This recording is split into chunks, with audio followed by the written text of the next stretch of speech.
Meme! Hello po sa inyo. Your Meme, question po. Okay. 5 years ago, binagyo at binaha po kayo dito sa lugar. Oo. Ano pong ginawa ninyo? Alam mo, ng mga panahon na yon, hirap na hirap ang mga constituents ko, kaya namigay ako ng relief goods, mga hygiene kits at sardinas.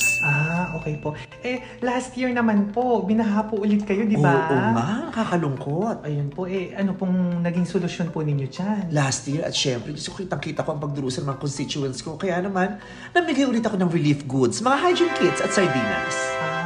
Okay. Ngayon po, di ba, ang lakas ng ulan? Oo, Diyos ko. At dami pong binaha sa lugar po ninyo. Napakarami. Kawawa ang mga constituents ko. Ano pong gagawin po ninyo? Of course. Hindi ko sila pwedeng pabayaan. Mamimigay ako sa lahat ng mga constituents ko ng mga relief goods, yung mga hygiene kits at sardinas. Okay po.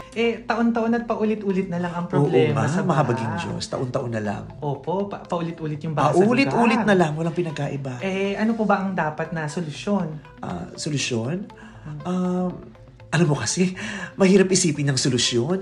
Oo, kaya ang gagawin ko na lang, mamimigay na lang ulit ako ng paulit-ulit na relief goods, mga hygiene kits at sardinas.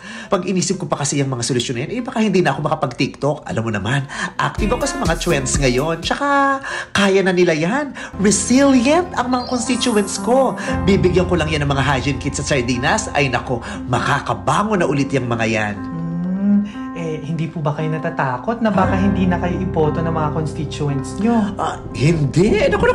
Napatunayan ko na yan. Madali lang silang makalimot. Napatunayan ko na yan ilang beses na sa eleksyon. Hanggat binibigyan ko sila ng mga relief goods, ng mga hygiene kits at sardinas, iboboto ako ng mga yan. Oo, madali makalimot yung mga yan at saka resilient naman sila. Kaya mga constituents ko, kita-kits tayo sa susunod na baha,